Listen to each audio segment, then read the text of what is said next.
তো বন্ধুরা তোমাদেরকে বলেছিলাম এটা 5 কেবি টেবিলাইজার রেডি হয়েছে, প্লাস যাচ্ছে 24 ফুট।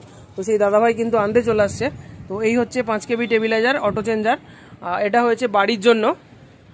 এই দাদাভাই কিন্তু নিয়ে যাচ্ছে। দাদাভাইদের বাড়ি কোথায়?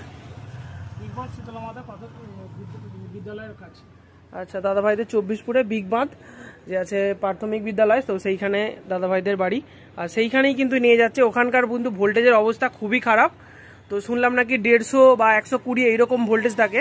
এই দাদাভাই যেখান থেকে দেখে এসেছে ওখানে কিন্তু দুখানা টেবিলাইজার অলরেডি নিয়ে চলে গিয়েছিল। তো সেখানে গিয়েছিল একটা 10 কেবি টেবিলাইজার, একটা 5 কেবি টেবিলাইজার। আর ওই দাদাভাইরা বলছে এখনো পর্যন্ত আমাদের কোনো সমস্যা হয়নি, প্রায় 4-5 মাস হয়ে গেল, মানে এই গরমটা তাদের কেটে গেছে। তো আরও টেবিলাইজারের ওখান থেকে অর্ডার আছে। আর যদি কারো এরকম টেবিলাইজার লাগে অবশ্যই কিন্তু আমার সাথে যোগাযোগ করতে পারো।